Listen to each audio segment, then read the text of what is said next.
எபிரேயர் 11ஆம் அதிகாரம் திருப்பிக் கொள்வோம்.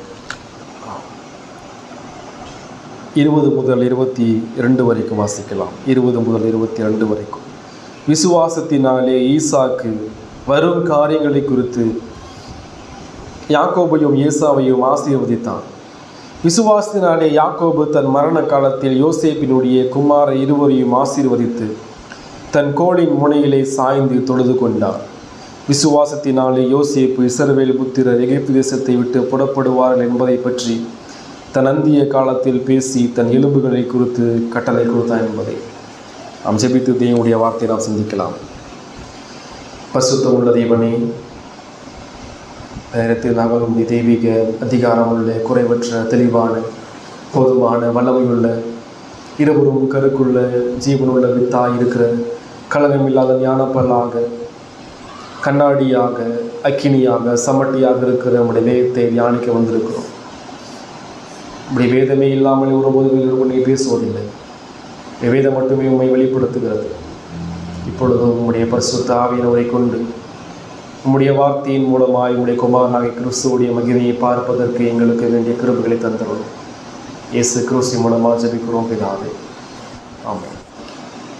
இந்த வாசிக்கப்பட்ட எபிரேயர் 11ஆம் அதிகாரம் 20 முதல் 22 வரைக்கும் இது கடவுளுடைய வார்த்தை. பரிசுத்த ஆவியானவர் 2000 ஆண்டுகளுக்கு முன்பாக திருச்சபைக்கு எழுதி கொடுத்த வார்த்தை. இங்கு நாம் 3 நபர்களை குறித்து வாசிக்கிறோம். ஒருவர் ஈசாக்கு, 2வது யாக்கோபு, 3வது யோசேப்பு. மூவரும் தன் மரண காலத்தினுடைய நிகழ்ச்சியை குறித்து ஆவியானவர் பதிவு செய்திருக்கிறார். இந்த செய்தியினுடைய தலைப்பு பலவீனமான விசுவாசிகளின் வாழ்க்கையில் கிருபையுள்ள தேவன்.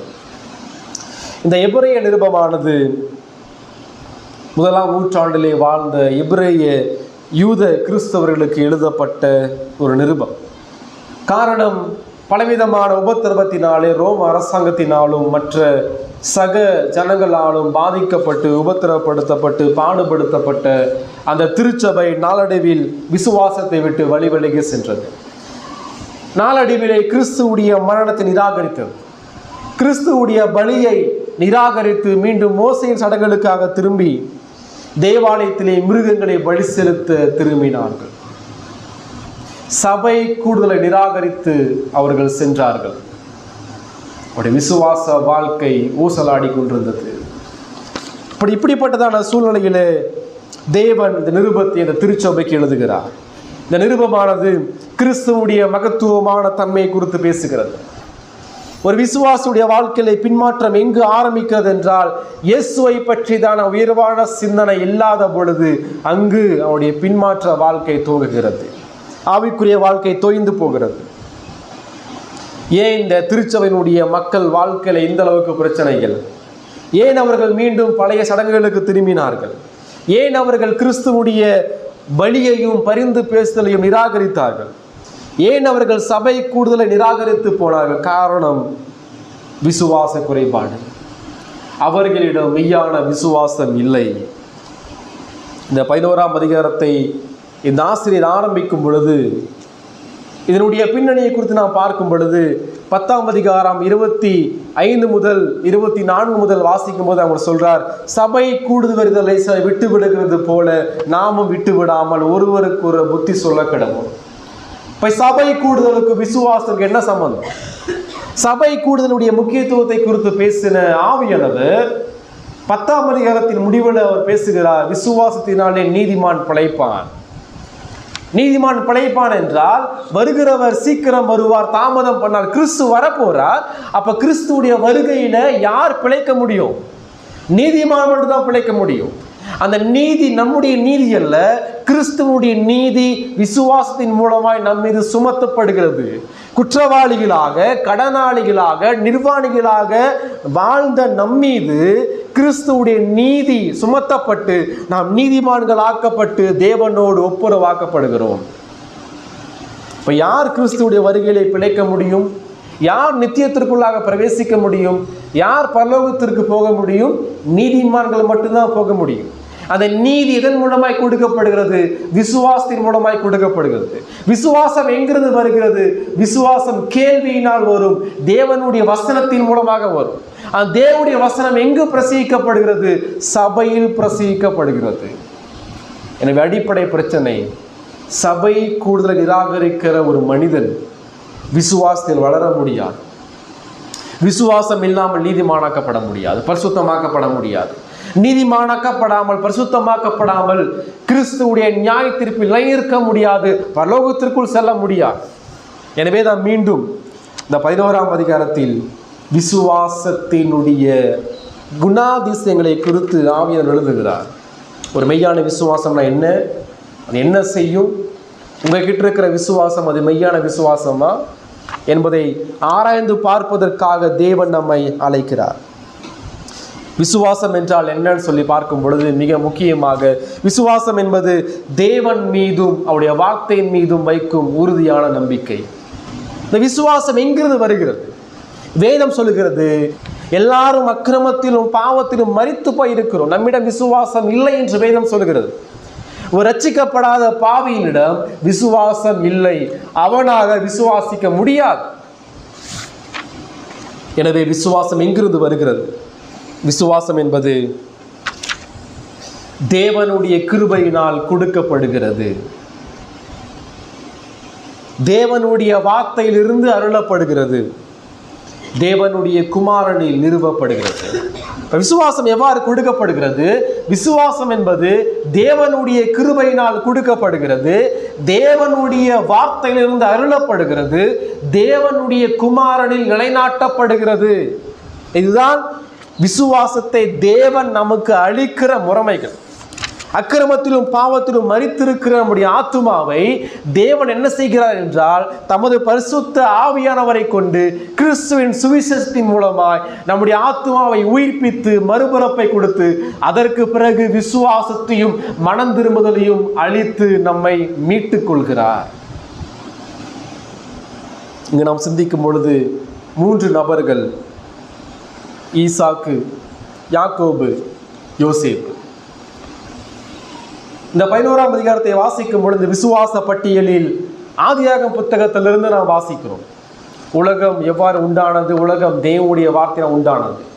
உலகத்தை தேவன் படைக்கும் பொழுது நீங்கள்லாம் நம்ம அங்கிருந்து நேரில் பார்த்தோமா? இல்லை. பிறகு எப்படி விசுவாசிக்கிறோம்? வேதம் சொல்கிறது. அதற்கு பிறகு வரும் பொழுது ஆபேல் விசுவாசத்தினாலே தேவனுக்கு பலி செலுத்தினான். ஏனோக்கு விசுவாசத்தினாலே தேவனோடு சஞ்சரித்தான். நோவா விசுவாசத்தினாலே பேழையை உண்டு பண்ணினான். ஆபிரகாம் விசுவாசத்தினாலே காத்திருந்து தேவன் அளிக்க போகிற அந்த சுதந்திரத்தை நோக்கி அவன் பொறுமையோடு பிரயாணம் பண்ணினான். ஆபிரகாம் விசுவாசத்தினாலே தன் மகனாக ஈசாக்கை பலி செலுத்த முயன்றான். ஆபிரகாமுக்கு பிறகு பழைய ஏற்பாட்டில் உள்ள மனிதர்களுடைய வாழ்க்கையில கடவுள் எவ்வாறு செயலாற்றி தன் விசுவாசத்தை அவர்களுக்கு கொடுத்து வெளிப்படுத்தினார் என்பதை குறித்து நாம் இங்கு படிக்கிறோம். நல்லா கவனிக்கும் பொழுது இந்த 3 நபர்களும் ஈசாக்கு, யாக்கோபு, யோசேப்பு, இந்த மூவருமே பாவிகள். இந்த 11ஆம் அதிகாரத்திலே சொல்லப்பட்ட ஒவ்வொரு நபரும் முழுமையான பரிசுத்தவான்கள் அல்ல, ரட்சிக்கப்பட்ட மக்கள் தான், விசுவாசிகள் தான். ஆனால் பூரணமான எந்த பாவம் செய்யாத மனிதர்கள் அல்ல. இவருடைய வாழ்க்கையிலும் பலவீனம் காணப்பட்டது, இவர்களுடைய வாழ்க்கையிலும் அவிசுவாசம் காணப்பட்டது, இவருடைய வாழ்க்கையிலும் கடவுளை விட்டு விலகி போன சில நாட்கள் நிறைந்த காலங்கள் காணப்பட்டது. எல்லா சூழ்நிலையும் தாண்டி, எல்லா பலவீனங்களையும் பாவங்களையும் தாண்டி தேவன் தன் கிருபையின் மூலமாய் தம்மால் தெரிந்து கொள்ளப்பட்டு மீட்டு கொள்ளப்பட்ட இந்த விசுவாசிகளுடைய வாழ்க்கையில அவர் பாதுகாத்து ரட்சிப்பை பராமரித்து நித்தியத்துக்கு அவரை அழைத்து சென்று இருக்கிறார். அதே போல நம்முடைய வாழ்க்கையில நாம் பூர்ணமானவர்கள் அல்ல. நம்மில் எஞ்சியுள்ள பாவங்கள் நாள்தோறும் நம்மை பாவத்திற்கு அடிமைப்படுத்தி கொண்டு வாழ்ந்து கொண்டிருக்கிறோம்.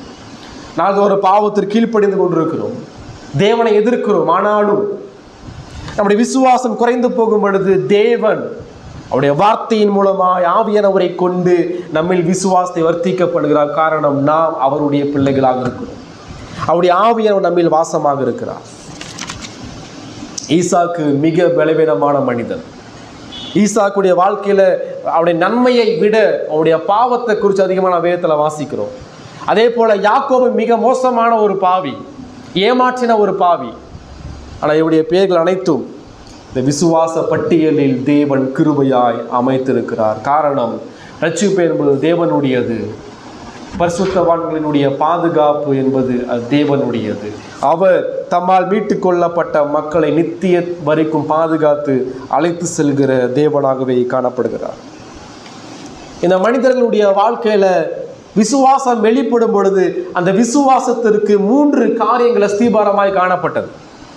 உதாரணமாய் ஆபிரகாம் தேவனை விசுவாசிக்கிறான் என்றால், ஈசாக்கு தேவனை விசுவாசித்தான் என்றால், யாக்கோபும் யோசேப்பும் தேவனை விசுவாசித்தார்கள் என்றால், இவருடைய வாழ்க்கைக்கான அஸ்திபாரம் எதன் அடிப்படையில் இவர்கள் விசுவாசித்தார்கள் என்றால் தேவனுடைய குணாதிசயங்கள், தேவன் யார் என்ற உயர்வான சிந்தனையோடு இவர்கள் தேவனை விசுவாசித்தார்கள்.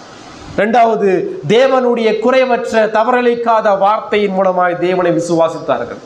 மூன்றாவது, வாக்குத்தத்தம் பண்ணப்பட்ட மேசியாவாகிய கிறிஸ்துவை எதிர்நோக்கி விசுவாசித்தார்கள். நமது விசுவாசத்திற்கான 3 அஸ்திபாரங்கள். நம்முடைய விசுவாசம் எதன் மீது கட்டப்பட்டிருக்கிறது? தேவனுடைய குணாதிசயங்கள், கடவுள் யார் என்ற உயர்வான சிந்தனை, தவறளிக்காத குறைவற்ற பரிசுத்த தேவனுடைய வார்த்தையின் மீது நமது விசுவாசம் கட்டப்பட்டிருக்க வேண்டும். அதே போல நமக்காக மரித்து உயிர்த்தெழுந்த ரட்சிப்பின் அதிபதியாக இயேசு கிறிஸ்துவின் மீது நம்முடைய விசுவாசம் கட்டப்பட்டிருக்க வேண்டும். இந்த 3 அஸ்திபாரங்கள் இல்லாத ஒரு கிறிஸ்துவுடைய வாழ்க்கை அது புயலாலும் மழையினாலும் பாதிக்கப்பட்டு இடிந்து போகக்கூடிய சூழ்நிலையிலே அது காணப்படும். நம்முடைய விசுவாசம், நம்முடைய கிறிஸ்துவ வாழ்க்கை இதன் மீது கட்டப்பட்டிருக்கிறதா? முதலாவது நாம் சிந்திக்கும் பொழுது 20ஆம் வசனம், விசுவாசத்தினாலே ஈசாக்கு வரும் காரியங்களை குறித்து யாக்கோபையும் ஏசாவையும் ஆசீர்வதித்தான். இந்த ஆபிரகாமுக்கு பிறகு அடுத்து வாசிக்கக்கூடிய மனிதன் இந்த விசுவாச பட்டியலில் ஈசாக்கு குறித்து நாம் படிக்க வேண்டும் என்றால் ஆதியாகம புத்தகத்தை நாம் திருப்பிக் கொள்ள வேண்டும். ஆபிரகாமுடைய வம்சத்தில் ஈசாக்கை குறித்து தான் ரொம்ப குறைவான அதிகாரம் சொல்லப்பட்டிருக்கிறது. இன்னும் சொல்லப்போனால் 25ஆம் அதிகாரம் முதல் 27ஆம் அதிகாரம் வரைக்கும் மட்டும்தான் ஈசாக்கை பற்றிதான காரியத்தை நாம் வாசிக்கிறோம். இந்த இடத்துல நாம் சிந்திக்கும் பொழுது விசுவாசத்தினாலே ஈசாக்கு என்று வாசிக்கிறோம். அப்ப ஈசாக்கு ஒரு விஷயத்தை விசுவாசிக்கிறான். இப்ப ஈசாக்கு விசுவாசிக்கிறான் என்றால் அங்க என்ன இருந்திருக்கும்? தேவனுடைய வார்த்தை இருந்திருக்கும். தேவனுடைய வார்த்தை இல்லாமல் ஒருவராலும் விசுவாசிக்க முடியாது. இப்ப ஈசாக்கு எதை விசுவாசித்தான்? இங்க படிக்கிறோம், வரும் காரியங்களை குறித்து. எது அந்த வரும் காரியங்கள்? ஆபிரகாமுக்கும் ஈசாக்குக்கும் யாக்கோபுக்கும் தேவன் தொடர்ச்சியாக 3 வாக்குத்தத்தங்களை கொடுத்து கொண்டே வருகிறார். ஆதியாகமம் 12ஆம் அதிகாரம் திருப்பிக் கொள்வோம். ஆதியாகமம் 12ஆம் அதிகாரம் முதல் 3 வசனத்தை வாசிக்கும் பொழுது, கர்த்தர் ஆபிரகாமை நோக்கி, நீ உன் தேசத்தையும் உன் இனத்தையும் உன் தகப்பனுடைய வீட்டையும் விட்டு புறப்பட்டு நான் உனக்கு காண்பிக்கும் தேசத்துக்கு போ.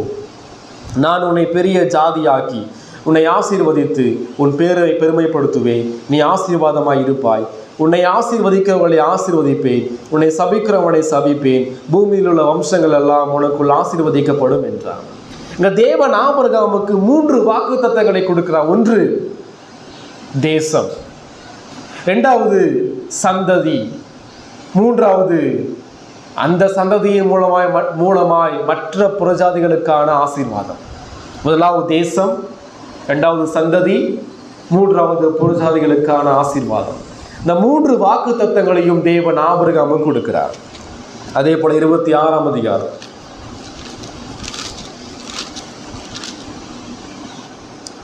2ஆம் வசனம் முதல்,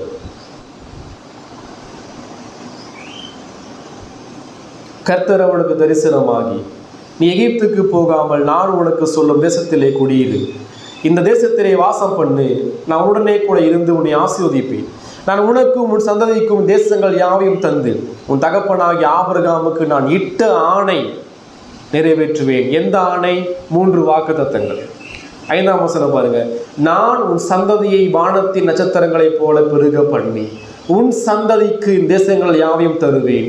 உன் சந்ததிக்குள் பூமியில் உள்ள சகல ஜாதிகளும் ஆசீர்வதிக்கப்படும். மீண்டும் இங்க 3 வாக்குத்தத்தங்களை தேவன் ஈசாக்கு கொடுக்கிறார். ஆபிரகாமுக்கு கொடுத்த அதே 3 வாக்குத்தத்தங்களை, ஆணைகளை மீண்டும் அவருடைய குமாரனாக ஈசாக்கு கொடுக்கிறார். தேசம், சந்ததி, புறஜாதிகளுக்கான ஆசீர்வாதம். நல்லா கவனிக்கும் பொழுது சந்ததிகள் என்று சொல்லப்படல, உன் சந்ததி, சந்ததி, சந்ததி என்று ஒருமையில் சொல்லப்படுகிறது. யார் அந்த சந்ததி? கலாத்தியர் 3 வாசிக்கிறோம், அந்த சந்ததி கிறிஸ்து என்று வாசிக்கிறோம். அடுத்து யாக்கோபுக்கான வாக்குத்தத்தங்களை நாம் படிக்கும் பொழுது யாக்கோபுக்கு விவிதமான ஆணைகளை தேவன் கொடுக்க 28ஆம் அதிகாரம் 14 முதல், உன் சந்ததி பூமியின் தூளை போல் இருக்கும். நீ மேற்கேயும் கிழக்கையும் வடக்கையும் தெற்கையும் பரம்புவாய். உனக்குள்ளும் உன் சந்ததிக்குள்ளும் பூமியின் வம்சங்கள் எல்லாம் ஆசீர்வதிக்கப்படும். மீண்டும் யாக்கோபுக்கு தேவன் ஆணை எடுத்து வைக்கிறார். நல்லா கவனிங்க, ஆபிரகாமுக்கும் ஈசாக்குக்கும் யாக்கோபுக்கும் தேவன் 3 ஆணைகளை கொடுக்கிறார். என்ன ஆணைகள்? ஒன்று, தேசத்தை கொடுப்பேன் அப்படின்றார். 2வது, சந்ததியை கொடுப்பேன் சொல்லி சொல்றார். 3வது, மற்ற புறஜாதிகளுக்கான ஆசீர்வாதம் என்று சொல்றார். இந்த 3 ஆசீர்வாதங்களும் ஆண்டவராகிய இயேசு கிறிஸ்துவுக்குள் நிறைவு பெறுகின்றன. புரியுதா? நாம சிந்திக்கும் பொழுது இப்ப ஈசாக்குக்கு தேவன் இந்த வாக்குத்தத்தங்களை கொடுக்கும் பொழுது ஈசாக்கு அதை விசுவாசிக்கிறான். ஈசாக்குடைய வாழ்க்கையில அவனுடைய நன்மையை விட அவனுடைய பாவங்களையும் விழுதல்களையுமே நாம் அதிகமாக வாசிக்கிறோம். உதாரணமாக பார்க்கும் பொழுது ஈசாக்கு அவன் தன் மனைவியாகிய ரெபேக்காளை அபிமெலேக்குக்கு பயந்துட்டு தன் மனைவியை தன் சகோதரன் சொல்லி போய் சொல்றான். அங்க அவிசுவாசம் ஈசாக்கினுடைய வாழ்க்கையிலே செயல்படுகிறது. அதே போல ரெபேக்காக்கு தேவன் தரிசனமாக ரெபேக்காட்ட சொல்றார், ரெபேக்காள், உன் கற்பத்தில் 2 குமாரர்கள் பிறப்பார்கள். ஒன்று ஏசா, 2வது யாக்கோப். ஆனா இளையவன் தான் மூத்தவனை ஆளுகை செய்வான். ஏசா ஆளுகை செய்ய மாட்டான், யாக்கோபு தான் ஆளுகை செய்வான். உன் சந்ததி அது யாக்கோபு தான், ஏசா கிடையாது என்று ரெபேக்காள் கிட்ட தேவன் சொல்றார். இப்ப தேவன் சொன்ன அந்த விஷயத்தை ரெபேக்காள் தன் கணவனாக ஈசாக்கு கிட்ட போய் சொல்லியிருப்பாள். ஆனால் ஈசாக்கு அதை விசுவாசியாமல் அவன் செய்த விஷயம், யாக்கோபை ஆசீர்வதிப்பதற்கு பதிலாக மூத்த குமாரனாய் இருக்கக்கூடிய ஏசாவை ஆசீர்வதிக்க முயன்றான். ஈசாக்குடைய குடும்பத்தில் எல்லாருமே மோசமான பாவிகள். ஈசாக்கு பொய் சொல்றவை, ஈசாக்கு சாப்பாட்டுக்காக சுதந்திரத்தை மாற்றி கொடுக்கிறவை. அதே போல ரெபேக்காள் தன் 2 பிள்ளைகளை ஒரே மாதிரி நேசிக்காம ஏசாவை பார்க்கலும் யாக்கோபை அதிகமாக நேசித்து பாரபட்சம் காண்பித்து யாக்கோபை ஏமாற்றுவதற்கு தூண்டினவள் ரெபேக்காள். அதே போல யாக்கோபும் அவன் தன் தகப்பனை ஏமாற்றி தன் சகோதரனாக ஏசாவை போல ரோமங்களை உடுத்தி கொண்டு உடையை அணிந்து கொண்டு தன் தகப்பனை ஏமாற்றினவன் யாக்கோபு கொடூரமான ஏமாற்றுக்காரன். ஏசா ஒருவேளை சாப்பாட்டுக்காக தன் புத்திர சுவிகாரத்தை இழந்து போன மோசமான பாவி. ஆக மொத்தம் ஈசாக்கு, ரெபேக்கா, ஏசா, யாக்கோபு 4 பேரும் கடவுளுக்கு உண்மை இல்லாத நபர்களாய் அவிசுவாசிகளாய் வாழ்ந்து கொண்டிருக்கிறார்கள். இப்படிப்பட்ட குடும்பத்தில் தான் கடவுள் தன் கிருபையாக செயலாற்றி கொண்டிருக்கிறார். 4 பேருடைய விசுவாசத்துக்கு யார் காரணம்? 4 பேருடைய விசுவாசத்துக்கு அடிப்படையான காரணம் சர்வ இறையாண்மையுள்ள தேவன். அவர் கிருபையுள்ள தேவனாக இருக்கிறபடியினால் அவருடைய பாவங்களையும் மீறுதல்களையும் விழுதல்களையும் மன்னித்து பொறுத்து கொண்டு கிருபையாய் அவர்களை தன் கட்டுப்பாட்டுக்குள் வைத்து நித்தியத்திற்கு என்று ஆயத்தப்படுத்தி கொண்டிருக்கிறார். இடத்துல சிந்திக்கும் பொழுது தேவன் சர்வறியாமையோடு யாக்கோபை தெரிந்து கொள்கிறார். ஏன் யாக்கோபை தெரிந்து கொண்டார்? முதற் பேரான ஏசா மட்டும்தான் சோதரத்துக்கு தகுதியானவன். முதற் குமாரனாக ஏசா தான் தன் தகப்பனாக ஈசாக்கினுடைய ஆசீர்வாதத்தை பெற்றுக்கொள்ள தகுதியான. ஆனால் இங்கு இளைய குமாரனான யாக்கோபு ஆசீர்வதிக்கப்படுகிறார். என்ன காரணம்? ரோமர் 9ஆம் அதிகாரம் 12ஆம் வசனம். மூத்தவன் இளையவனுக்கு ஊழியம் செய்வான் என்று அவளுடனே சொல்லப்பட்டது. அப்படியே யாக்கோபை சிநேகித்து ஏசாவை வெறுத்தேன் என்று எழுதியிருக்கிறது. தேவன் ஏன் யாக்கோபை சிநேகித்தார், ஏசாவை வெறுத்தார்?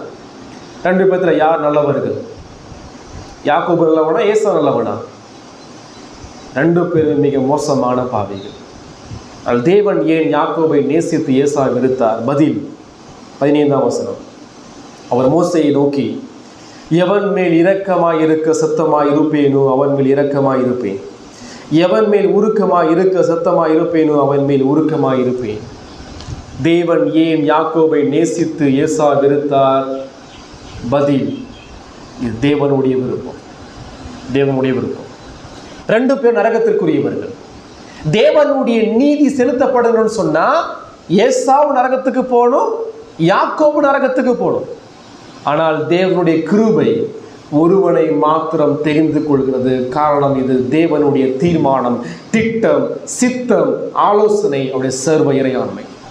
அது போலதான் நீங்களும் நானும். இந்த உலகத்தில் எவ்வளோ பேர் நம்ம சுற்றி வாழ்ந்து கொண்டிருக்கிறார்கள். தேவன் நம்மை மட்டுமே ரசித்துக் கொண்டார். நாம் நீதிமான் என்பதற்காக அல்ல, நாம் தேவனை தேடி ஆலயத்திற்கு வந்தோம் என்பதற்காக அல்ல. அவர் நம்மை உலகம் உண்டாவதற்கு முன்பாகவே திட்டம் பண்ணி முன்குறித்தார். ரட்சிப்பு அவருடையது. அவருடைய சித்தத்தின் படி நாம் ரட்சிக்கப்பட்டிருக்கிறோம். சரியா? இங்கே நாம் வாசிக்கும் பொழுது ஈசாக்கு தேவன் கூறின அவருடைய வார்த்தையை முழுவதுமாய் விசுவாசிக்க ஆரம்பித்தான். தன்னுடைய பாவத்தின் மூலமாய் தனது சுதந்திரத்தை ஏசாவுக்கு கொடுக்க முயற்சித்த பிறகும் கூட தேவனுடைய கிருபையினால் அவன் மனம் திரும்பி மீண்டும் தேவனுடைய குறைவற்ற தவறளிக்காத வாக்குத்தத்தை விசுவாசித்து தன் ஆசீர்வாதத்தை யாக்கோபுக்கு ஈசாக்கு அவன் கொடுக்கிறான். ஈசாக்கு யாக்கோபு ஆசீர்வதிக்கும் போது எப்படி ஆசீர்வதிக்கிறான்? ஆதியாகமம் 28ஆம் அதிகாரத்தை பார்க்கும் பொழுது ஈசாக்கு மனம் திரும்பின பிறகு யாக்கோபை அவர் ஆசீர்வதிக்கும் பொழுது அவர் சொல்றார், 3ஆம் வசனம், சர்வ வல்லமையுள்ள தேவன் உன்னை ஆசீர்வதித்து நீ பல ஜனக்கூட்டம் ஆகும்படி உன்னை பழுகவும் பெருகவும் பண்ணி தேவன் ஆபிரகாமுக்கு கொடுத்ததும் நீ பரதேசியாய் தங்குகிறதுமான தேசத்தை நீ சுதந்திரித்துக் கொள்ளும்படி ஆபிரகாமுக்கு அருளிய ஆசீர்வாதத்தை உனக்கும் உன் சந்ததிக்கும் அருளுவாராக என்று சொல்லி ஆபிரகாமுக்கு இட்ட அந்த 3 வாக்குத்தத்தங்கள், தேசம், சந்ததி, புறஜாதிகளுக்கான ஆசீர்வாதத்தை ஈசாக்கு விசுவாசித்து தேவன் நிச்சயமாக கொடுப்பா என்ற தேவனுடைய தவறளிக்காத வார்த்தையை நம்பி அதை தன் குமாரனாக யாக்கோபுக்கும் ஈசாக்கு கொடுக்கிறார். யாக்கோபை ஆசீர்வதிக்கும் பொழுது ஈசாக்கு சொல்றார், சர்வ வல்லமையுள்ள தேவன் என்ற வார்த்தையை பயன்படுத்துறார். ஈசாக்கு உடைய விசுவாசம் தேவனை குறித்த உயர்வான சிந்தனை என்கிற அஸ்திபாரத்தின் மீது கட்டப்பட்டது. இங்க 3ஆம் வசனத்தை வாசிக்கும் போது ஈசாக்கு சொல்றார், சர்வ வல்லமையுள்ள தேவனை ஆசீர்வதிக்கிறார். இப்ப உனக்கான அந்த 3 ஆசீர்வாதங்களை யார் கொடுப்பது? மனிதனாகிய நான் கொடுப்பது கிடையாது, நீ சம்பாதிப்பது கிடையாது. சர்வ வல்லமையுள்ள தேவன் அதை நிறைவேற்றுவார். தேவனை பற்றிய உயர்வான சிந்தனை தன் மரிக்கும் தருவாயில். இன்னும் கொஞ்ச நாள் ஈசாக்கு மரிக்க போறார். கண்கள் இருளடைந்து விட்டது. அப்படிப்பட்ட சமயத்துல ஈசாக்கு யாரை நோக்கி பார்க்கிறார்? சர்வ வல்லமையுள்ள தேவனை நோக்கி பார்க்கிறார். நான் மரித்து போனாலும், நீ மரித்து போனாலும், சர்வ வல்லமையுள்ள தேவன் தமது வல்லமையின்படி நமக்கு இட்ட வாக்கை கிறிஸ்துவுக்குள் நிறைவேற்றுவதற்கு அவர் வல்லமையான தேவன் என்பதை ஈசாக்கு விசுவாசித்தார். ஈசாக்குடைய வாழ்க்கையில அநேக இடத்துல இந்த சர்வ வல்லமையுள்ள தேவன் செயலாற்றி இருக்கிறார். ஈசாக்கு கல்யாணம் ஆகுது. ஈசாக்கு ரெபேக்கால கல்யாணம் பண்றான். 20 வருஷம் குழந்தை பாக்கியம் கிடையாது. ஆனா வேதம் சொல்லுது 20 வருஷமும் ஈசாக்கு ரெபேக்காலுக்காக ஜெபித்து கொண்டே இருந்தான். தேவன் ரெபேக்காலுடைய கற்பத்தை திறந்தள்ளினார். அந்த இடத்துல தேவனுடைய சர்வ வல்லமையை ஈசாக்கும் ரெபேக்காலும் கண்டு கொண்டார்கள். நம்முடைய வாழ்க்கையில தேவன் எப்படிப்பட்ட தேவன் என்ற சிந்தனை உங்களுக்குள்ள காணப்படுதா? வேதம் சொல்லுது தேவன் சர்வ வல்லமையுள்ள கடவுள். அவர் எல்லாவற்றையும் செய்ய கூடுமான போதுமான தேவனாக இருக்கிறார். யோபு 42:2 சொல்லுது, தேவரீர் சகலத்தையும் செய்ய வல்லவராக இருக்கிறீர். தேவனுடைய வல்லமை என்பது படைப்பில் நம்மால பார்க்க முடியும். இந்த முழு பிரபஞ்சத்தையும் கடவுள் தம்முடைய வல்லமையால் உண்டாக்கி இருக்கிறார்.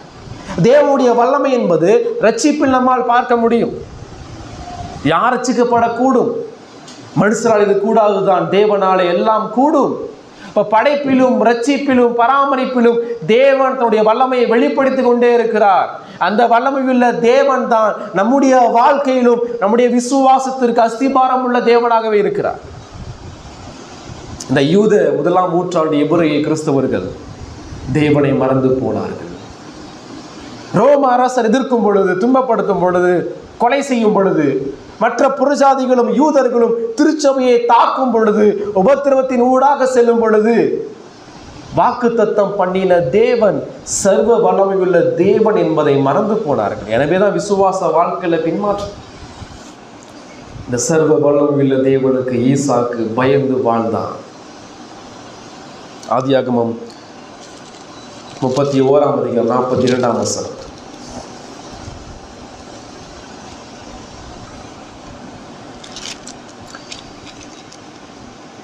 என் பிதாவின் தேவனாகிய ஆபிரகாமின் தேவனும் ஈசாக்கின் பயபக்திக்குரியவரும் என்னோடு இராமற் போனார். யாக்கோபு தன் தகப்பனாக ஈசாக் குறித்து பேசும் பொழுது சொல்றார், ஈசாக்கு தேவனுக்கு பயந்த மனிதர். எவ்வாறு ஈசாக்குடைய வாழ்க்கையில தேவ பயம் காணப்பட்டது? ஈசாக்கு ஒரு பாவி, ஒரு பலவீனமானவன், அடிக்கடி விழுந்து போகக்கூடிய மனிதன். ஆனால் அவனுடைய வாழ்க்கையில கடவுள் தம்முடைய வார்த்தையின் மூலமாக விசுவாசத்தை கொடுத்து தேவன் எப்படிப்பட்ட தேவன் என்பதை ஈசாக்கு காண்பித்து அதன் மூலமாக ஈசாக்கிடமான தேவ பயம் வளர்ந்தோங்குகிறது. மெய்யான விசுவாசம் நம்மில் தேவ பயத்தை அதிகரிக்க செய்யும். தேவனை பற்றிய மெய்யான உயர்வான பார்வை, சிந்தனை நம்மில் தேவ பயத்தை அதிகரிக்க செய்யும். எவ்வாறு ஏசாயா உயரமும் உன்னதமான சிங்காசனத்தின் மீது வீற்றிருக்கிற தேவன், சேனையில் கர்த்தர், பரிசுத்தர் பரிசுத்தர் பரிசுத்தர் என்பதை பார்த்தானோ, ஏசாயா நடுங்கி ஐயோ அதமானன் என்று தேவனுக்கு முன்பாக தன் பாவத்தை அறிக்கை செய்து தேவனுக்கு முன்பாக பயமுள்ள வாழ்க்கை வாழ்கிறான். தேவ பயத்தையும் ஒரு விசுவாசியும் ஒருபோதும் பிரிக்க முடியாது. நாள்தோறும் நம்முடைய வாழ்க்கையில கடவுளுக்கு பயப்படுகிற பயம் வளர்ந்தோங்க வேண்டும். அந்த பயம் எங்கு ஆரம்பமாகிறது? அந்த பயம் கடவுள் யார் என்ற சத்தியத்திலிருந்து தேவ பயம் ஆரம்பமாகிறது. ஈசாக்கு யாக்கோபை ஆசீர்வதித்தான். இதன் அடிப்படையில் தேவனுடைய வார்த்தை தவறலைக்காது என்ற அஸ்திபாரத்தின் அடிப்படையில், தேவனுடைய குணாதிசயமாகிய தேவன் சர்வ வல்லவர் என்ற அஸ்திபாரத்தின் மீது. அது மட்டுமல்ல, ஈசாக்கு யாக்கோபை ஆசீர்வதிக்கும் பொழுது இயேசுவை நோக்கி, இயேசுவை முன்னோக்கி பார்த்து ஆசீர்வதித்தான். இங்க படிக்கிறோம், ஈசாக்கினுடைய வாழ்க்கையில சிந்திக்கும் பொழுது ஈசாக்கு யாக்கோபை ஆசீர்வதிக்கிறான். என்ன ஆசீர்வதிக்கிறான்? உன் சந்ததி என்று சொல்லப்படுகிறது. இப்ப யார் அந்த சந்ததி? ஈசாக்குடைய வாழ்க்கை முழுவதுமாகவே தேவன் தனது குமாரனாக இயேசு கிறிஸ்துவை முன்னோட்டமாக நிலாட்டமாக காண்பித்துக் கொண்டே வருகிறார். நல்லா கவனிங்க, ஆபிரகாம் ஈசாக்க பலி செலுத்த கொண்டு போகும் பொழுது அதிகாலையிலே எழுந்து பலி செலுத்துவதற்கு மலையை நோக்கி 2 பேரும் போறாங்க. இப்ப ஈசாக்கு ஒரு விஷயத்தை கவனிக்கிறான். என்ன கவனிக்கிறான்? தன் ஆபிரகாம் தகப்பனை பார்த்து கேட்கிறான், தகப்பனே, பலிக்கு கட்டைகள் இருக்கு, நெருப்பு இருக்கு, ஆட்டுக்குட்டி எங்கேன்னு சொல்லி ஈசாக்கு தன் தகப்பனை பார்த்து கேட்கிறான். அப்ப பலிக்கு ஆடு தேவை என்பது ஈசாக்கு எப்படி தெரியும்? ஈசாக்கு சின்ன பையன். தன் தகப்பன் பலி செலுத்த போகும் பொழுது தன் தகப்பனை மிக உன்னிப்பாக கவனிக்கிறான். பலி செலுத்த என்னெல்லாம் தேவை என்பது ஈசா கவனிக்கிறான்.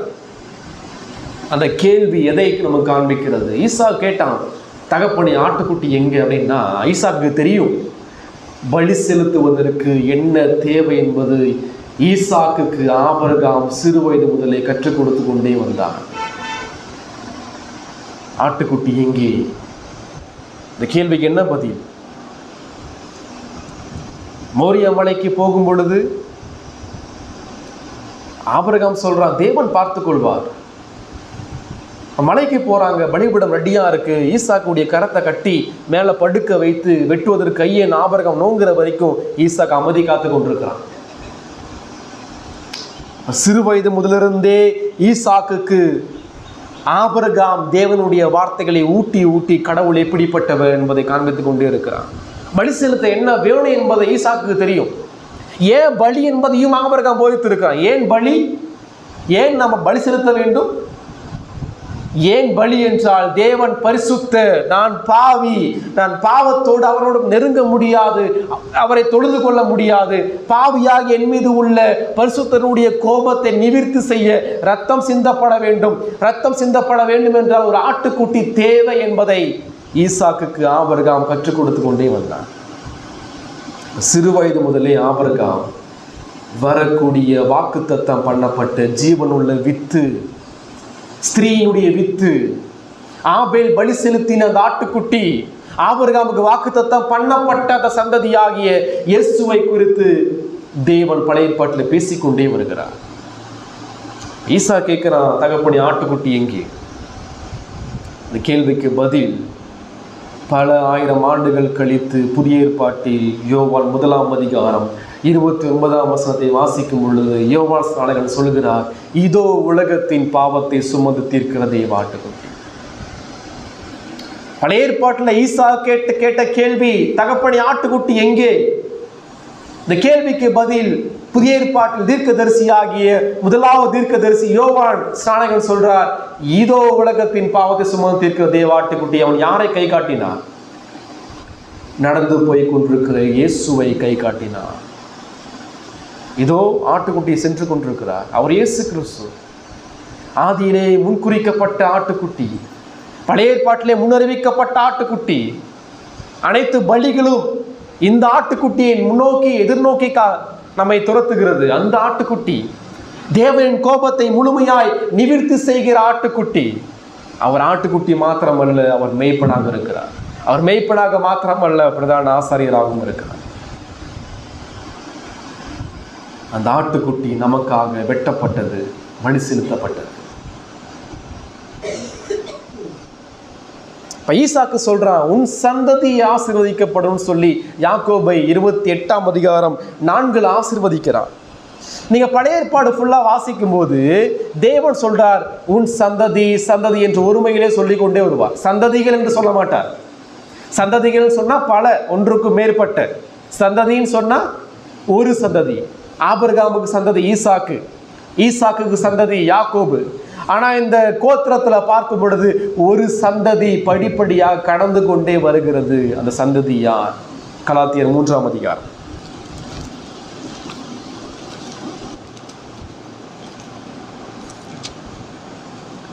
16ஆம் வசனம். ஆபிரகாமுக்கும் அவனுடைய சந்ததிக்கும், ஒருமை சந்ததிக்கும் வாக்குத்தத்தங்கள் பண்ணப்பட்டன. என்ன வாக்குத்தத்தங்கள்? தேசம், சந்ததி, புறஜாதிகளுக்கான ஆசீர்வாதம். சந்ததிகளுக்கு என்று அநேகரை குறித்து சொல்லாமல் உன் சந்ததிக்கு என்று ஒருவனை குறித்து சொல்லியிருக்கிறது. அந்த சந்ததி கிறிஸ்துவே. அப்ப ஆபிரகாமுக்கு வாக்குத்தத்தம் பண்ணப்பட்ட, ஈசாக்குக்கு வாக்குத்தத்தம் பண்ணப்பட்ட, யாக்கோபுக்கு வாக்குத்தத்தம் பண்ணப்பட்ட சந்ததி யார்? ஆண்டவராக இயேசு கிறிஸ்து. இந்த விசுவாசத்தினால் தான் ஈசாக்கு தனது குமாரனாக யாக்கோபை ஆசீர்வதிக்கிறார்.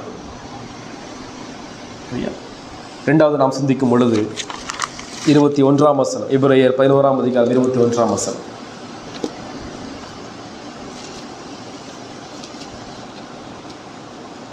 விசுவாசத்தினாலே யாக்கோபு தன் மரண காலத்தில் யோசேப்பினுடைய குமார இருவரையும் ஆசீர்வதித்து தன் கோலின் முனையிலே சாய்ந்து தொழுது கொண்டான். விசுவாசத்தினாலே யாக்கோபு. விசுவாசத்தினாலே யாக்கோபு என்றால் யாக்கோபு தேவனுடைய வார்த்தை தவறிழைக்காதது என்பதை முழுமையாக விசுவாசித்தான். யாக்கோபுடைய வாழ்க்கையில் அவன் ஒரு ஏமாற்றுக்காரன், அவன் கொடுமையான பாவம், அவன் ஏசாவிட மோசமான பாவம். இருப்பினுடைய வாழ்க்கையிலே தேவன் கிருபையாய் செயலாற்றினார். காரணம், ரட்சிப்பில் தேவன் சர்வதையாக இருந்தவர். யாக்கோபின் மீது உருக்கமாய் இருக்க தேவன் சித்தமானது படியினால் யாக்கோபை தெரிந்து கொண்டு அவன் மூலமாக சந்ததியை தேவன் கடத்துகிறார். நாம் சிந்திக்கும் பொழுது யோசேப்பினுடைய 2 குமாரர்களை யாக்கோபு ஆசீர்வதிக்கிறார். ஏன் யாக்கோபு யோசேப்பினுடைய குமாரரை ஆசீர்வதிக்கணும்? முறைப்படி பார்த்தா யாக்கோபு யார் ஆசீர்வதிச்சிருக்கணும்? யூதாவை ஆசீர்வதிச்சிருக்கணும். ஆனா யூதாக்கு பதிலாக யோசேப்பினுடைய 2 குமாரர்களை வரவழைத்து, மனாசே எப்பிராயீமை வரவழைத்து அவர்களை ஆசீர்வதிக்கிறான். இதன் அடிப்படையில் இயேசு கிறிஸ்து யோசேப்பின் மூலமா வரல, இயேசு கிறிஸ்து யூதாவின் மூலமாக வந்தார். ஆனால் கிறிஸ்து வந்த யூதாவை ஆசீர்வதிப்பதற்கு பதிலாக யோசேப்பின் குமாரரை ஏன் ஆசீர்வதித்தார் என்றார், 3வது வாக்குத்தத்தம், உன் மூலமாக மற்ற புறஜாதிகளும் ஆசீர்வதிக்கப்படும். யூதாவின் கோத்திரத்திலே பிறக்கக்கூடிய சந்ததியாக இயேசு கிறிஸ்துவின் மூலமாய் மற்ற புறஜாதிகளும் மற்ற நாட்டு மக்களும் மற்ற இன மக்களும் ஆசீர்வதிக்கப்பட வேண்டும், அவர் ரட்சிக்கப்பட வேண்டும். இந்த 2 குமாரர்களை யாக்கோபு ஆசீர்வதிக்கும் பொழுது எதன் அடிப்படையில் ஆசீர்வதித்தான்? 28ஆம் அதிகாரம்,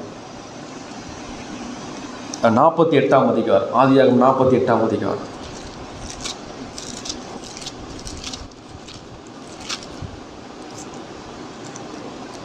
13ஆம் வசனம்.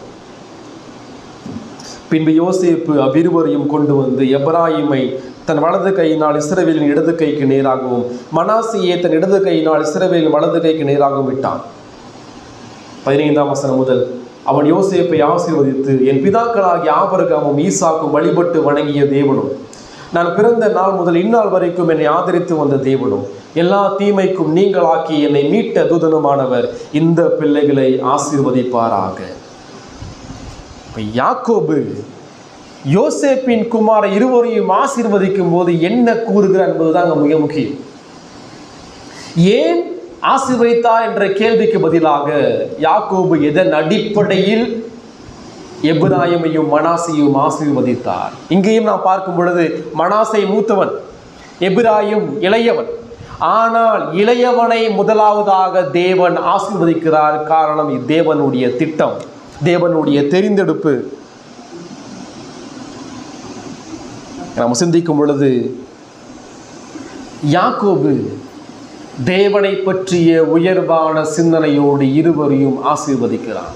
இப்ப யோசேப்பின் 2 குமாரர்கள் ஆசீர்வதிக்கும் பொழுது தேவனை பற்றி யாக்கோபு இங்கு அறிவிக்கிறார். என்ன அறிவிக்கிறார்? 15ஆம் வசனம், ஆபிரகாமும் ஈசாக்கும் வழிபட்டு வணங்கிய தேவன் அப்படின்னு சொன்னா, நான் யாருடைய நாமத்தினால் ஆசீர்வதிக்கிறேனோ அவர் ஆராதிக்கப்படக்கூடியவர், அவர் வழிபாட்டுக்குரியவர், அவர் ஒருவரே தொழுது கொள்ளக்கூடியவர். எனது தகப்பனாகிய ஆபிரகாம், ஈசாக்கு எல்லாரும் அவரையே ஆராதித்தார்கள். அவர் மட்டுமே ஆராதனைக்குரியவர். காரணம், அவர் நம்மை ரட்சித்திருக்கிறார், அவர் நம்மை பிரித்தெடுத்திருக்கிறார், நம்மை அவருடைய கோத்திரத்தின் சந்ததியை உற்பத்தி பண்ணுவதற்காக நம்மளை முன்குறித்திருக்கிறார், நம்மளை பாதுகாத்து பராமரித்து கொண்டு வந்திருக்கிறார். எனவே அவரே எல்லா கணத்திற்கும் மகிமைக்கும் ஆராதனைக்கும் பாத்திரம் உள்ள தேவன் என்பதை யாக்கோபு இங்கு அறிவிக்கிறார். அது மாத்திரமல்ல, எல்லா தீமைக்கும் நீங்களாக்கி ஆதரித்து வந்த தேவன். அவர் ஏன் ஆராதனைக்குரியவர் என்றால், அவர் எல்லா தீமைக்கும் நீங்களாக நம்மை மீட்டு கொண்டவர், நம்மளை பராமரித்து வந்தவர், நம்மளை பாதுகாக்கிறவர்.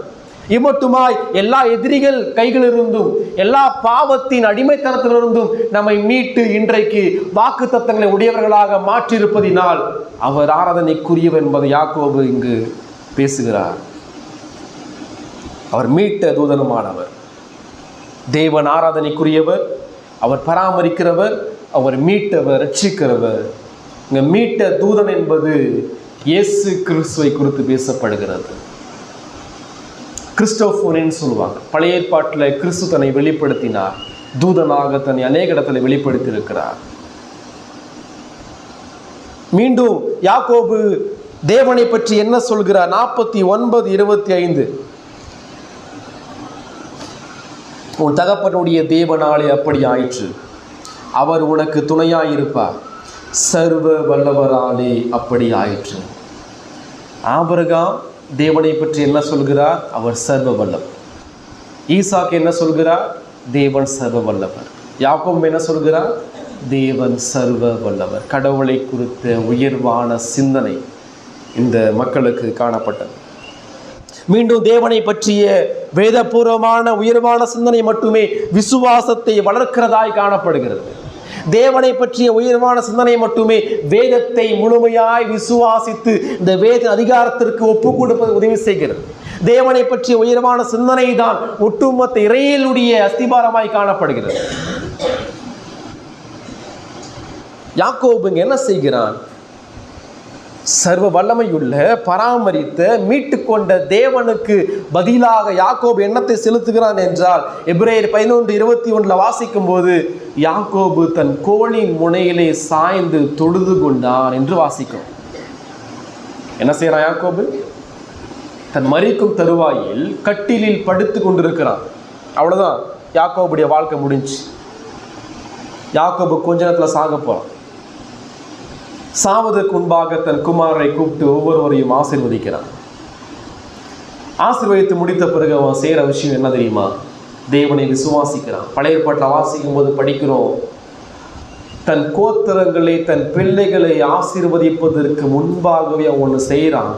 தன் கட்டில் மேல் மடங்கி படுத்து கொண்டு தன் கோலின் முனையிலே சாய்ந்து கொண்டு தேவனை தொழுது கொள்கிறான். எந்த சமயத்தில்? மரிக்கும் தருவாயில் யாக்கோபு ஒரு விஷயத்தை செய்கிறான், தேவனை ஆராதிக்கிறான். முழு வேதாகமத்திலேயும் யாக்கோபை பற்றி கடைசியாக சொல்லப்பட்ட ஒரு காரியம் எபிரேயர் 11:21. அதுதான் யாக்கோபை குறித்து கடைசியாக சொல்லப்பட்ட விஷயம். என்ன விஷயம்? யாக்கோபு தேவனை தொழுது கொண்டான். வாழ்க்கையினுடைய ஆரம்பம், மையம், முடிவு அனைத்தும் தேவனை ஆராதிப்பதாக இருக்கிறது. எப்படி ஒரு மனுஷன் தன் மரிக்கும் தருவாயில கடவுளை ஆராதிக்க முடியும்? எந்த அளவுக்கு யாக்கோபு தேவனை விசுவாசித்திருந்தான் என்றால், தேவன் கொடுத்த ஆணைகளை விசுவாசித்து தேவனுடைய குணாதிசயங்களை விசுவாசித்தான் என்றால், மரிக்கும் நேரத்திலும் கூட நான் மரிக்க போறேன், நான் தேசத்தை பார்க்கல, நான் சந்ததியை பார்க்கல, நான் ஆசீர்வாதத்தை பார்க்கல, நான் மரிக்க போறேன், ஆனால் நான் மரித்தாலும் தேவன் உயிரோடு இருந்து எனக்கு பின்வரக்கூடிய சந்ததிகளுக்கு கிறிஸ்துவை காண்பிப்பார் என்ற விசுவாசத்தோடு யாக்கோபு மரித்து தேவனுக்கு நன்றிகளை செலுத்துகிறான். இதுதான் மெய்யான விசுவாசம். மெய்யான விசுவாசம் ஆராதிக்க செய்யும். எவ்வாறு ஈசாக்கை மெய்யான விசுவாசம் தேவனுக்கு பயப்பட செய்ததோ, அதே போல மெய்யான விசுவாசம் யாக்கோபை போல கடவுளை ஆராதிக்க செய்யும். ஒவ்வொரு ஞாயிற்றுக்கிழமையும் திருச்சபைகளை காணப்பட செய்யும். யாக்கோபு தேவனுடைய தவறளிக்காத வார்த்தையை விசுவாசித்தான். யாக்கோபு தேவனை பற்றிய உயர்வான சிந்தனையோடு கடவுளை ஆராதித்தான். அது மாத்திரமல்ல, யாக்கோபு வரக்கூடிய மேசியாவாகிய கிறிஸ்துவை முன்னோக்கி பார்த்து ஆசீர்வாதித்தான். எங்கே நாம் இதை வாசிக்கிறோம்? 49ஆம் அதிகாரம். அதை 49ஆம் அதிகாரத்தை வாசிக்கும் போது ஒவ்வொரு கோத்திரமாக யாக்கோபு கூப்பிட்டு ஆசீர்வதிக்கிறான். அதில் யூதா கோத்திரத்தை கூப்பிட்டு ஆசீர்வதிக்கப்படும் பொழுது யாக்கோபு சொன்ன வார்த்தைகள் மிக முக்கியமானது. 8 முதல் 49ஆம் அதிகாரம் 8ஆம் வசனம் முதல். யூதாவே, சகோதரால் புகழப்படுபவன் நீயே, உன் கரம் உன் சத்துருக்களுக்கு உடைய பிடரியின் மேல் இருக்கும், உன் தகப்பனுடைய புத்திர உன் முன் பணிவார்கள். யாக்கோபு சொல்றான், யூதாவே நீ ராஜாவாக போறன்ற, நீ ஆளுகை செய்ய போறன்னு சொல்ற. 9ஆம் வசனம், யூதா பாலசிங்கம், இறை கவர்ந்து கொண்டு ஏறி போனாய், என் மகனை சிங்கம் போலும் கிள சிங்கம் போலும் அடங்கிப்படுத்தான், அவனை எழுப்புகிறவன் யார்? யூதா ராஜாவாக போகிறான், ஆளுகை செய்ய போகிறான். யூதா வல்லமையானவன், அதிகாரி என்று சொல்லப்படுகிறது. 10ஆம் வசனம், சமாதான கர்த்தர் வரும் அளவும் யூதாவை விட்டு செங்கோல் நீங்குவது இல்லை. சமாதான கர்த்தர் எங்கிருந்து வரப்போகிறார்? யூதாவை உன்னிடமிருந்து வரப்போகிறார். உன்னிடமிருந்து வரக்கூடிய ஒரு சந்ததி, அவர் பேர் சமாதான கர்த்தர். அந்த கர்த்தர் செங்கோலை பிடித்து கொண்டிருக்கிற ராஜாதி ராஜா, அவர் நித்திய பிதா, அவர் சமாதான பிரபு, அவர் வல்லமையுள்ள தேவன், அவர் தேவனுடைய குமாரன், அவர் மேசியா, அவர் தேவனுக்கு சமமானவர், அவரே வழி, அவரே சத்தியம், அவரே ஜீவன், அவரே தீர்க்கதரிசி, அவர் பிரதான ஆசாரியர், அவர் ராஜா, அவர் திருச்சபைக்கு தலைவர், அவர் மனுஷகுமாரன், அவர் ஆண்டவராக இயேசு கிறிஸ்து உன்னிடமிருந்து வரப்போகிறார் என்பதை யாக்கோபு முன்னறிவிக்கிறார். சமாதான கர்த்தர் என்றால் என்ன அர்த்தம்? சமாதானம் பண்ணுகிறவர். யாருக்கும் யாருக்கும் சமாதானம்? தேவனுக்கும் மனிதனுக்கும் சமாதானம். காரணம், மனிதர்களாகிய நாம் தேவனுக்கு முன்பாக சத்துருக்களாக இருக்கிறோம். முதல்ல நாம் கடவுளுக்கு எதிரிகளாக இருக்கிறோம். இரண்டாவது, கடவுள் நமக்கு எதிரியாக இருக்கிறார். நமது எதிரி எப்படிப்பட்ட நபர் என்பது அறிந்து கொண்டால் மட்டும்தான் பயம் வரும். எனது எதிரி சக மனுஷன் கிடையாது. எனது எதிரி என்னை போன்ற சக மனுஷன் கிடையாது. எனது எதிரி வானத்தையும் பூமியை படைத்த சர்வையானவுள்ள தேவனோடு சண்டை போட்டுக் கொண்டிருக்கிறோம். பாவத்தினுடைய கொடூரமான நிலை. பரிசுத்தமான தேவனையும் பாவியான மனிதனையும் யார் சமாதானப்படுத்த முடியும்? யார் ஒப்புரவாக்கப்பட முடியும்? பரிசுத்தமான தேவன் அவராக என்கிட்ட வர முடியாது. ஏன்னா அவர் என்கிட்ட வந்தான்னு சொன்னால் நான் செத்து போயிடுவேன். நான் அவர்கிட்ட போக முடியாது. ஏன்னா நான் அவர்கிட்ட போனாலும் ஆபத்து யாருக்கு தான்? எனக்கு தான். ஆனால் தேவனும் என்னிடம் வர வேண்டும், நானும் அவரோடு கூட செல்ல வேண்டும் என்றால் என்ன வழி? ஒரே வழி. தேவன் சார்பில் ஒரு நபர் தேவை. தேவனை போல ஒரு நபர் தேவை. தேவனை போல பரிசுத்த நபர் தேவை. அதே போல என் சார்பில் என்னை போன்ற மாம்சம் உடைய ஒரு நபர் தேவை. அந்த ஒரே நபர் ஆண்டவராக இயேசு கிறிஸ்து. அவர் 2000 ஆண்டுகளுக்கு முன்பாக உலகத்திலே பிறந்தார். முழு தேவகுமாரனாக, முழு மனுஷகுமாரனாக பிறந்து 33 ஆண்டு காலம் வாழ்ந்து நீதியை சம்பாதித்து இரத்தத்தை சிந்தி பாடுபட்டு மரித்து சிலுவையிலே தமது இரத்தத்தின் மூலமாய் பிதாவையும் நம்மையும் ஒப்புரவாக்கினார். எனவே அவர் சமாதான கர்த்தர். யாக்கோபு யூதாவின் வம்சத்திலே வரக்கூடிய சமாதான கர்த்தராக இயேசு கிறிஸ்துவை விசுவாசித்து முன்னறிவித்து வாக்குத்தத்தம் பண்ணுகிறான். அது மாத்திரமல்ல, யாக்கோபுடைய வாழ்க்கையில 28ஆம் அதிகாரத்தை வாசிக்கும் போது அங்க யாக்கோபு வனாந்திரத்திலே படுத்து உறங்கும் பொழுது தேவன் ஒரு சொப்பனத்தை காண்பிக்கிறார். அந்த சொப்பனம் ஒரு ஏணி போன்ற படிக்கட்டு அமைப்பு வைக்கப்பட்டிருக்கிறது. அந்த ஏணி போன்ற படிக்கட்டு அமைப்பு வானத்தின் உச்சியில காணப்படுது. தேவன் அங்க நின்று கொண்டிருக்கிற உச்சியில, கீழே யாக்கோபு படுத்து கொண்டிருக்கிறான். இப்ப இதன் மூலமாக கடவுள் என்ன காண்பிக்கிறான்னு சொன்னா, மனிதனாகிய நீ என்னிடம் வர முடியாது. எனவே உனக்கும் எனக்கும் இடையில் மத்தியஸ்தர் ஒருவர் தேவை. அந்த படிக்கட்டு யாரை குறிக்கிறது? அந்த ஏணி யாரை குறிக்கிறது? அந்த ஏணியில் நான் தேவனிடம் ஏறி போக முடியவில்லை. ஆனால் அந்த படிக்கட்டின் வழியாக தேவன் இறங்கி வந்து என்னை ரட்சித்து அவர் கூட்டி சென்றார். அந்த தேவனுடைய மகிமை கிறிஸ்துவின் மூலமாக என்னை சந்தித்தது, நம்மை சந்தித்தது. அது ஆண்டவராகிய இயேசு கிறிஸ்து. பழைய ஏற்பாடு முழுவதுமாக விசுவாசிகளுடைய வாழ்க்கையில கிறிஸ்து நிறைந்திருந்தார். பழைய ஏற்பாடாக இருந்தாலும் சரி, புதிய ஏற்பாடாக இருந்தாலும் சரி, ரட்சிப்பு என்பது தேவனுடைய கிருபையினால் விசுவாசத்தை கொண்டு கிறிஸ்துவினுடைய சுவிசேஷத்தின் மூலமாகவே கொடுக்கப்படுகிறது. மூன்றாவது 22ஆம் வசனம், எபிரேயர் 11ஆம் அதிகாரம் 22ஆம் வசனம்.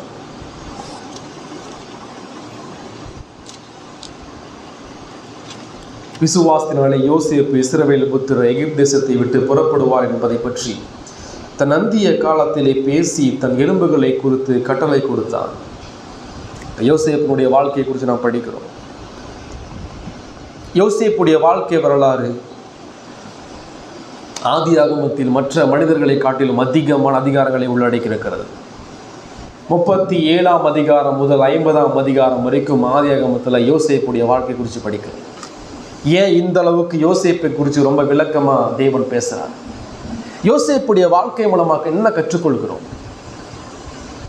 யோசேப்பு அவன் தன் தகப்பனாக யாக்கோபுக்கு மிக நேசிக்கப்படத்தக்க மனிதன்.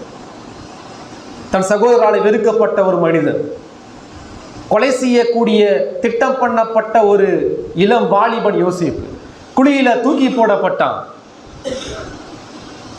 எகிப்துல விற்கப்பட்டான். எகிப்துல போத்திபார் வீட்டில் அடிமையாய் வேலைக்காரனாக காணப்பட்டான். சிறையில் அடைக்கப்பட்டான். சொப்பனம் காண்கிறார்கள். சொப்பனத்திற்கு விளக்கத்தை கொடுத்தான். பார்வோனுடைய சொப்பனத்திற்கு விளக்கத்தை கொடுக்கிற உடனே பார்வோன் யோசேப்பை எகிப்திற்கு ஆளுநராக ஏற்படுத்தி வைக்கிறார். ஏனென்றால் யோசேப்பு தானியங்களை சேகரிக்க வேண்டும். பஞ்சம் வரப்போகிறது 7 வருஷம். பஞ்சத்துல சாப்பாடு கிடைக்காது. யாக்கோபுடைய குடும்பமும் பஞ்சத்தால தவித்து கொண்டிருக்கிறது. யாக்கோபுடைய குடும்பத்துல ஒரு கோத்திரம் சாகக்கூடாது. அந்த கோத்திரம் யூதா கோத்திரம். அந்த யூதா கோத்திரத்தை பாதுகாக்கணும் என்பதற்காக தான் யோசேப்பு தேவனாலே முன்கூட்டி அனுப்பப்பட்டான். யோசேப்பு அவனுடைய வாழ்க்கையின் ஊடாக தேவன் தனது ஆணைகளை பாதுகாக்கிறார். யோசேப்பினுடைய எகிப்தின் மீதான ஆளுகையின் மூலமாய், தானிய சேமிப்பின் மூலமாய் யூதா கோத்திரத்தை பாதுகாக்கிறார். காரணம், வாக்குத்தத்தம் பண்ணப்பட்ட மேசியாவாகிய கிறிஸ்து வர வேண்டும், அந்த சந்ததி வர வேண்டும். இயேசுவுக்காகவே எல்லாரையும் தேவன் ஆளுகை செய்து கொண்டிருக்கிறார். இயேசுடைய மகிமைக்காக தான் இன்னைக்கும் இந்த பூமியையும் ராஜாக்களையும் அதிபர்களையும் அரசாங்க அதிகாரிகளையும் முதலமைச்சரையும் பிரதமரையும் ஐஸ்வர்யவான்களையும் ஏழைகளையும் இயேசுவுக்காக தேவன் ஆளுகை செய்து கொண்டிருக்கிறார். யோசேப்பு சொல்றான் பாருங்க. யோசேப்பு மரிக்கும் போது அவன் சொல்றான், நீங்க ஒரு நாள் இந்த எகிப்தை விட்டு போக போகிறீர்கள்.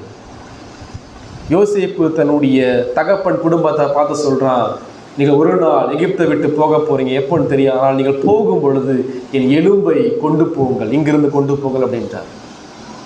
யோசேப்பு செத்த பிறகு இன்னொரு ராஜா வரான்.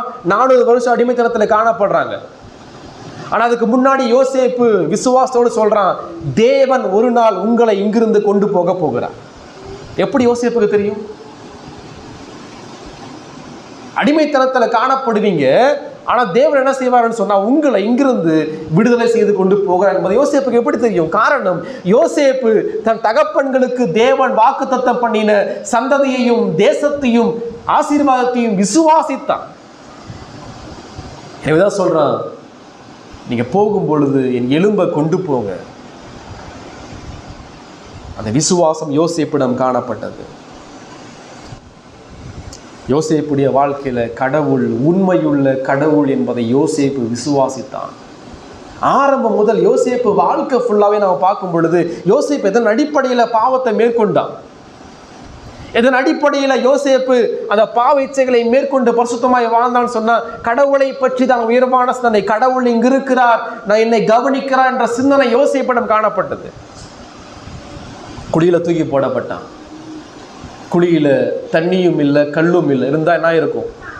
யோசேப்பு செத்து போயிருப்பான். ஆனால் அந்த குழியை ஆயத்தப்படுத்தியது யார்? தேவன். அங்க இஸ்மவேல் வராங்க. இஸ்மவேல் கைதிகளை அடிமைகளை விலைக்கு வாங்கி பல நாடுகளுக்கு விற்று போட்டுருவாங்க. இப்ப இஸ்மவேல் நாட்டினர் என்ன செய்யறாங்கன்னு சொன்னா யோசேப்பை விலைக்கு வாங்கிட்டு போறாங்க. எங்க போறாங்க? எகிப்திற்கு போறாங்க. எகிப்துல எல்லா மக்களும் விலைக்கு வாங்க வருவாங்க. ஆனா போத்திபார் மட்டும், போத்திபாருடைய கண்களில் யோசேப்பு தென்படுறான். இது யாருடைய பராமரிப்பு? ஏன் மற்ற மக்கள் யோசேப்பை விலைக்கு வாங்கிட்டு போகல? போத்திபார் மட்டும் ஏன் யோசேப்பை விலைக்கு வாங்கிட்டு வரான்? அவன் எகிப்துக்கு கொண்டு போகணும், போத்திபார் வீட்டில் அடிமையா இருக்கணும், ஜெயிலில் போடப்படணும், அங்கு பானபாத்திரக்காரனுடைய சொப்பனத்திற்கு விளக்கம் கொடுக்கணும், அதற்கு பிறகு பார்வோன் ஒரு சொப்பனத்தை பார்க்கணும், அந்த பார்வோன் சொப்பனத்திற்கு விளக்கத்தை யோசேப்பு கொடுக்கணும், யோசேப்பு அதிபதியா உயர்த்தப்படணும், பஞ்சத்தின் மத்தியில தானியங்களை சேகரிக்கணும், அதன் மூலமா யூதா கோத்திரம் காப்பாற்றப்படணும், யூதா கோத்திரத்தின் மூலமா ரட்சிப்பு வர வேண்டும். ரட்சிப்பு ஆண்டவராக இயேசு கிறிஸ்து மூலமா. சிந்திச்சு பாருங்க, எவ்வளவு ஆச்சரியமான ஒன்று. யோசேப்பின் எல்லா உபத்திரவங்களும், எல்லா பாடுகளும், எல்லா வெறுப்புகளும், காவல் சிறைகள் அனைத்தும் யாருக்காக?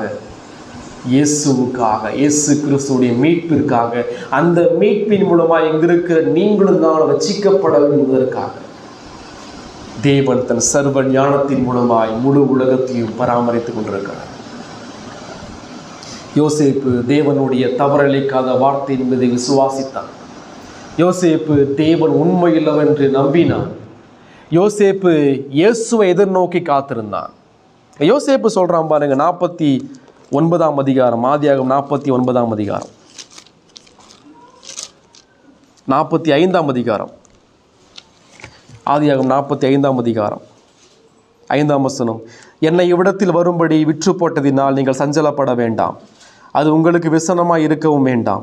ஜீவரட்சனை செய்யும்படிக்கு தேவன் என்னை உங்களுக்கு முன்னே அனுப்பினார். 7ஆம் வசனம். பூமியிலே உங்கள் வம்சம் ஒழியாமல் இருக்க உங்களை ஆதரிக்கிறதற்காகவும் பெரிய இரட்சிப்பினாலே உங்களை உயிரோடு காப்பதற்காகவும் தேவன் என்னை உங்களுக்கு முன்னமே அனுப்பினார். ஆதலால் நீங்கள் அல்ல, தேவனை என்னை விடத்திற்கு அனுப்பினார். தனது வாழ்க்கை முழுவதுமாக தேவன் ஆளுகை செய்கிறார் என்ற விசுவாசம் யோசேப்பு கிட்ட காணப்பட்டுச்சு. நீங்கள் எனக்கு தீமை செய்ய நினைத்தீர்கள், தேவனோ நன்மையாக முடிய பண்ணினார் என்ற விசுவாசம் யோசேப்பிடம் காணப்படும். யோசேப்பு ஒரு வார்த்தையை பயன்படுத்துகிறான், உங்களை பெரிய இரட்சிப்பினாலே பாதுகாக்க தேவன் என்னை அனுப்பினார். மெய்யாக யோசேப்பு பெரிய இரட்சகர் அல்ல, யோசேப்பு செத்து போயிட்டான். யோசேப்புடைய விசுவாசம் வரக்கூடிய மேசியாவாகிய பெரிய இரட்சகராகிய கிறிஸ்துவின் மீது காணப்பட்டது. நமது வாழ்க்கை தேவனுடைய கட்டுப்பாட்டுக்குள், தேவனுடைய தெய்வீக பராமரிப்பிற்குள்ளாய் காணப்படுகிறது. அதே போல யோசேப்பு மரித்தான். யோசேப்பினுடைய எலும்புகள் கொண்டு போகப்பட்டது. எங்கு கொண்டு போகப்பட்டது தெரியுமா? கானான் தேசத்திலே ஒரு இடத்திற்கு கொண்டு போகப்பட்டது. அந்த இடம் ரொம்ப முக்கியமான இடம். என்ன இடம் சொன்னால், யோசுவா 24 அதிகாரம் 32 வசனம். யோசுவா 24 அதிகாரம் 32 வசனம். இஸ்ரவேல் புத்திரர் எகிப்திலே இருந்து கொண்டு வந்த யோசேப்பின் எலும்புகளை அவர்கள் சீகேமிலே யாக்கோபின் சீகேமின் தகப்பனாகிய எமோரியருடைய புத்திரரின் கையிலே 100 வெள்ளிக்காசு கொண்ட நிலத்திலே பங்கிலே அடக்கம் பண்ணினார்கள். எங்கே அடக்கம் பண்ணுறாங்கன்னு தெரியுமா? யோசேப்பின் எலும்புகளை கானானில் உள்ள சீகேம் என்ற இடத்தில் அடக்கம் பண்ணுகிறார்கள். எது அந்த சீகேம்? ஏன் அந்த சீகேம் ரொம்ப முக்கியமானதுன்னு சொன்னால், 12ஆம் அதிகாரம், ஆதியாகமம் 12ஆம் அதிகாரம்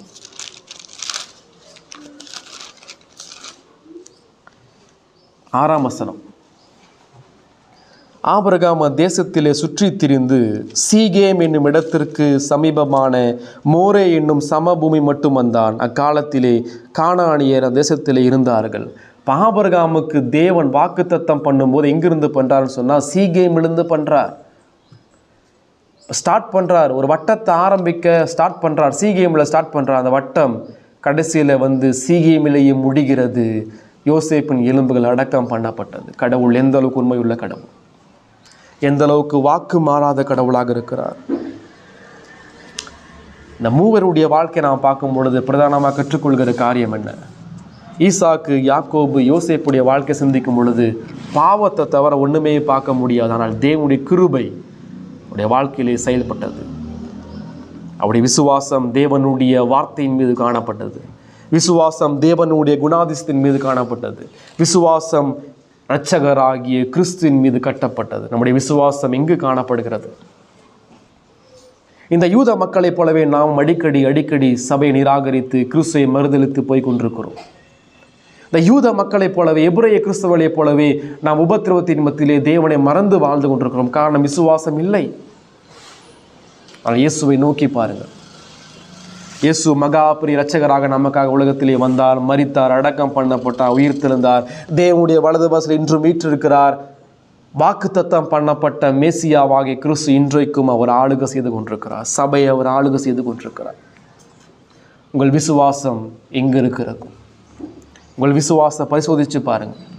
மெய்யாகவே உங்கள் விசுவாசம் உங்கள் சொந்த உணர்வையும் அனுபவத்தையும் சார்ந்திருக்கிறதா, அல்லது உங்கள் விசுவாசம் வேதத்தையும் தேவனையும் இயேசுவையும் சார்ந்திருக்கிறதா? இல்லை என்றால் மனம் திரும்பி கிறிஸ்துவை விசுவாசிகள். சீசர்களைப் போல ஆண்டவரே எங்கள் விசுவாசத்தை வர்த்திக்க பண்ணும் என்று ஜெபியுங்கள். கிறிஸ்துவுடைய சிலுவையை நோக்கி பாருங்கள். அங்கு ரட்சிப்பு உண்டு, அங்கு மன்னிப்பு உண்டு, அங்கு பரிசுத்தமாகுதல் உண்டு, அங்கு ஆறுதல் உண்டு, அங்கு சமாதானம் உண்டு. நாம் ஜெபிப்போம்.